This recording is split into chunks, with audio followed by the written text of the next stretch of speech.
Hello students, इस video में हम एक्सप्लेन करेंगे chemical properties of elements of group 80 that is noble gases.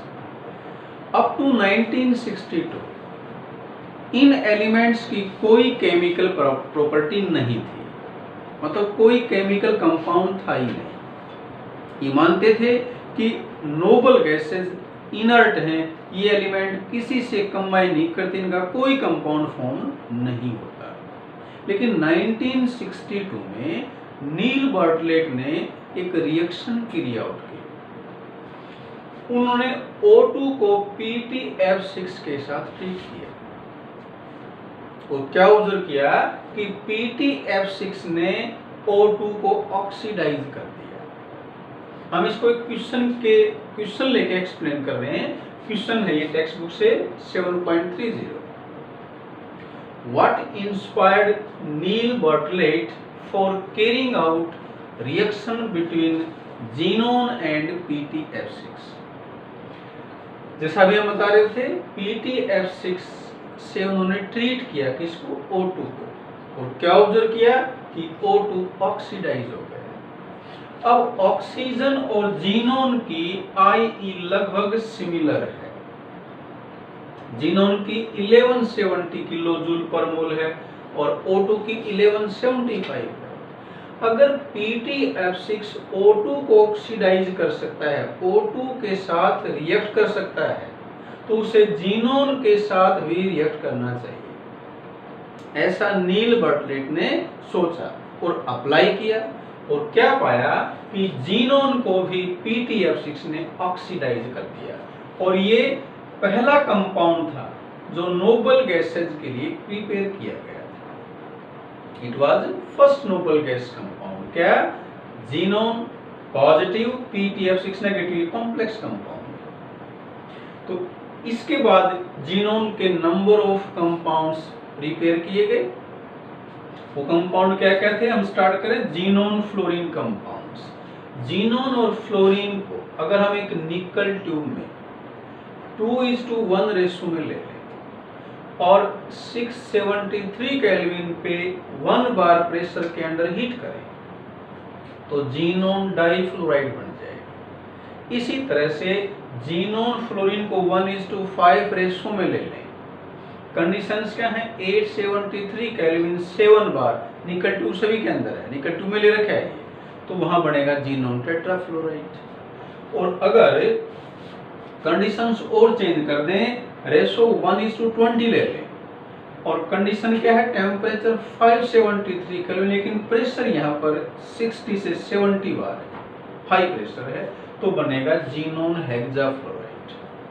Xenon hexafluoride को prepare करने का एक और भी मेथड है। अगर हम जीनोन टेट्राफ्लोराइड को O2F2 से ट्रीट कर दें तो भी जीनोन हेक्साफ्लोराइड बन जाएगा। तो ये हमने बताया कि किस तरह से हम जीनोन के हैलाइड्स मतलब फ्लोराइड्स प्रिपेयर कर सकते हैं। अब आती है इनकी प्रॉपर्टीज है हाइड्रोलिसिस। जीनोन डाइफ्लोराइड को अगर हम वाटर से ट्रीट करेंगे तो क्या बनेगा? जीनोन, हाइड्रोजन फ्लोराइड और ऑक्सीजन। ये एक रेडॉक्स रिएक्शन है। कैसे कह सकते हैं हम? जीनोन की यहाँ ऑक्सीडेशन स्टेट +2 है और यहाँ जीनोन की स्टेट है 0। ऑक्सीजन की स्टेट यहाँ -2 है, यहाँ स्टेट है 0। क्या हुआ इसमें? जीनोन +2 से 0 रिड्यूस हो गया और ऑक्सीजन -2 से 0 ऑक्सीडाइज हो गया। इसलिए क्या है? ये रेडॉक्स रिएक्शन। अगर हम टेट्राफ्लोराइड को वाटर से ट्रीट करेंगे तो क्या क्या बनेगा? Xenon, xenon try oxide, HF और O2। और अगर हेक्साफ्लोराइड को हाइड्रोलाइज करें तो बनेगा जीनोन ऑक्साइड, HF। ये ऑक्साइड है और ये फ्लोराइड से ये सारे सॉलिड हैं। अगर हम पार्शियल हाइड्रोलिसिस कैरी आउट करें, ये जो एग्जांपल थे ये किसके थे? Complete hydrolysis. अगर पार्शियली हम कैरी आउट करते हैं तो उस केस में देखें, जीनोन हेक्साफ्लोराइड से क्या बनेगा? Xenon oxy tetrafluoride. Condition slightly change कर दें तो उसमें XeO2F2 डाइऑक्सी डाइफ्लोराइड बन जाएगी। अब ये जो रिएक्शन है जीनोन हेक्साफ्लोराइड की, ये रेडॉक्स रिएक्शन नहीं है। कैसे देखें, यहाँ जीनोन की ऑक्सीडेशन स्टेट है +6, यहाँ भी कितनी है +6, तो इसमें कोई चेंज नहीं है। यहाँ भी देखें, यहाँ +6 है, यहाँ भी +6 है। तो ये जो रिएक्शन है, ध्यान दें, hydrolysis of xenon hexafluoride is not a redox reaction because oxidation of state OS of genome remain same। अब नेक्स्ट क्वेश्चन लिया हमने, why do noble gases form compounds with fluorine and oxygen only। Xenon के जो compound हो सिर्फ किसके साथ हम देख रहे हैं, फ्लोरीन और ऑक्सीजन के साथ। हमें पता है इनका ground state electronic configuration. Compound तभी बनेंगे जब इलेक्ट्रॉन की अनपेयरिंग होगी, और ये प्रोसेस एक तरह से क्या है, ऑक्सीडेशन। कौन कर सकता है ये, जो स्ट्रॉन्ग ऑक्सीडाइजिंग एजेंट होंगे। तो क्योंकि फ्लोरीन और ऑक्सीजन स्मॉल साइज एटम है, हाईली इलेक्ट्रोनेगेटिव एटम है, स्ट्रॉन्ग ऑक्सीडाइजिंग एजेंट है, इसलिए नोबल गैसेस सिर्फ कंपाउंड फ्लोरीन और ऑक्सीजन के साथ ही फॉर्म करेंगे। अभी कुछ इंपॉर्टेंट क्वेश्चंस हैं, हमने नोट के 3 पॉइंट बना के लिखे हैं, देखें क्या क्या है। फर्स्ट है, out of noble gases only xenon is known to form establish, मतलब स्टेबल केमिकल कंपाउंड्स। क्यों, due to low value of Ie। इन नोबल गैसेस में लोवेस्ट वैल्यू किसकी है, Ie की, रेडोन की। लेकिन रेडोन एक रेडियो एक्टिव एलिमेंट है, इसके कंपाउंड आइसोलेट नहीं कर सकते, तो इसको छोड़ दें तो जीनोन की Ie लोवेस्ट है, इसलिए जीनोन के ही स्टेबल कंपाउंड फॉर्म होते हैं।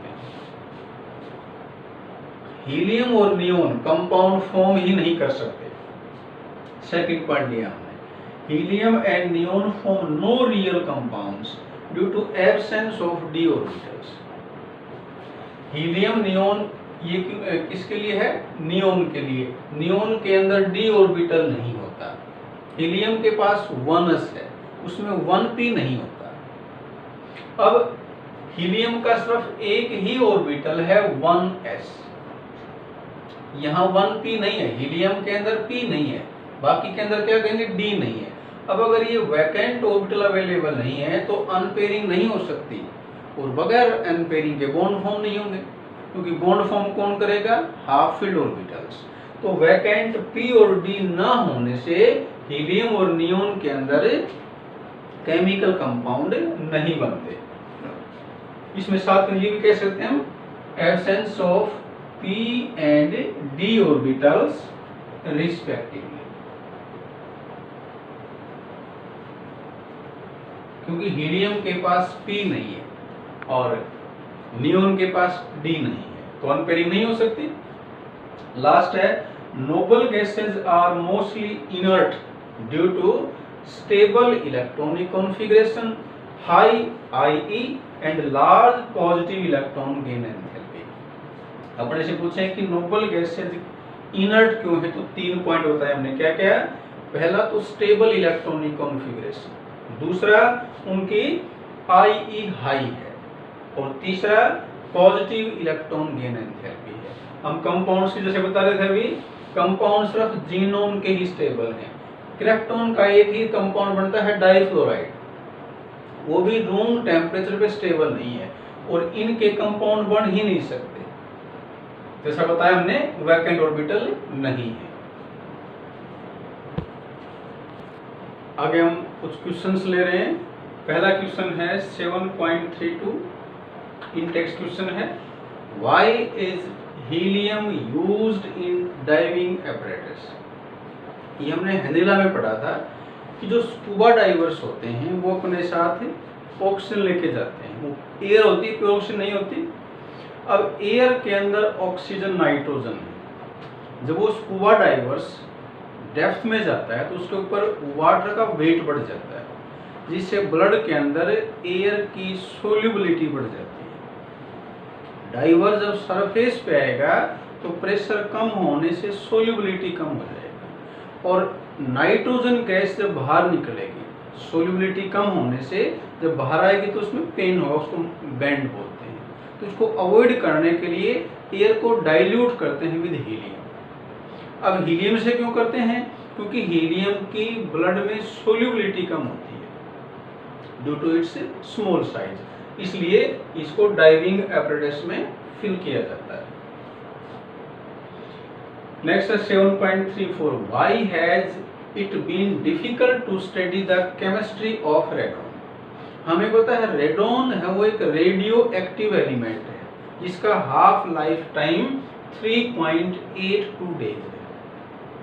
तो शॉर्ट हाफ लाइफ टाइम की वजह से रेडॉन की केमिस्ट्री है वो डिफिकल्ट है। हीलियम है जो लोवेस्ट बॉइलिंग पॉइंट, किसी भी नॉन सब्सटेंस का जो लोवेस्ट बॉइलिंग पॉइंट है वो कितना है? 4.2 हीलियम का।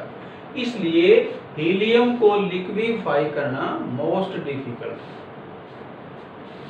यूजेज ऑफ नोबल गैसेस, अब कुछ नोबल गैसेज के हम यूज बता रहे हैं।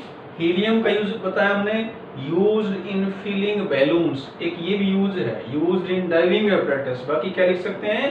बैलून्स में फिलअप करते हैं।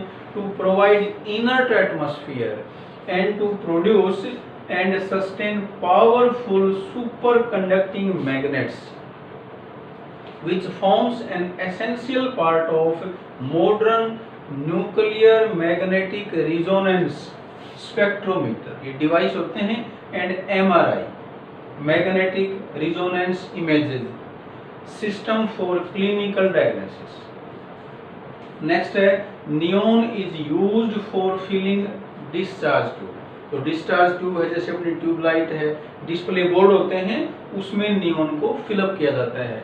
बीकन लाइट्स में इसको फिलअप करते हैं क्योंकि ये जो लाइट है ये फॉग को पेनिट्रेट कर देती है, तो धुंध के टाइम में हम ये लाइट यूज करें तो सेफ रहता है। Argon is filled in electric bulb and use to provide inert atmosphere at high temperature in metallurgical process.